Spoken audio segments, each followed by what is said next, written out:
The original diesel engine, invented by Rudolf Diesel, was created to run off peanut oil. That's a little known fact. Engines were made to run on vegetable oil. Since that time, obviously, there have been a lot of technological changes, but the real problem with why vegetable oil isn't prevalent is because it congeals when it gets cold.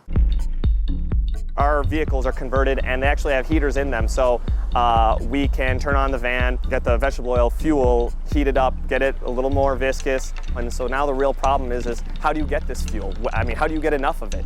And so we're working on a lot of things on how to collect this waste fuel. The burger that you're eating, the fries that you're eating, the waste from that can transport you back to the restaurant the next time. But you can't just go to the dumpster behind a restaurant where you just go and suck it in along with the water and the extra pieces of chicken, tenders, and nachos, and all the other things that go inside that fryer. So we actually, at BTB Burrito and Good Time Charlie's, we actually have a special process in which we remove grease from our fryers. We tend to have much cleaner grease than most restaurants would because we care about how it comes back out. We also use grease from some of our other partners around Ann Arbor, including Amos, Alibaba, and some others that help us out. We actually collect it cold, we collect it back into the containers it came in, and then we purify it here.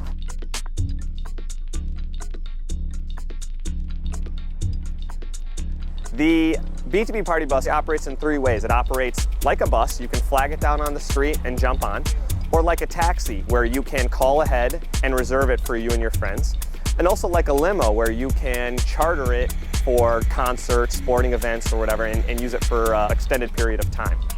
Our idea basically was that it's fun, it's cheap, it's easy to use, oh yeah, and also it's green, and completely green. So we find that that's an awesome bonus that you just get because you're using our company. But even if it wasn't green, it's still easy to use, it's still cheap to use, it's still a lot of fun. And it really is a party when you get on.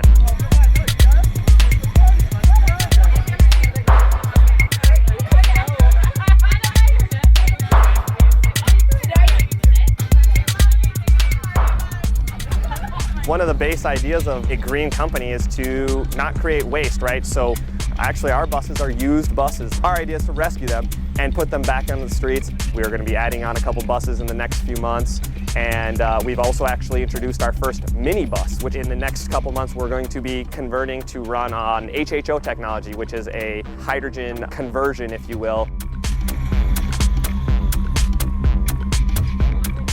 You can do green things without it being more expensive or more tedious or more work for you.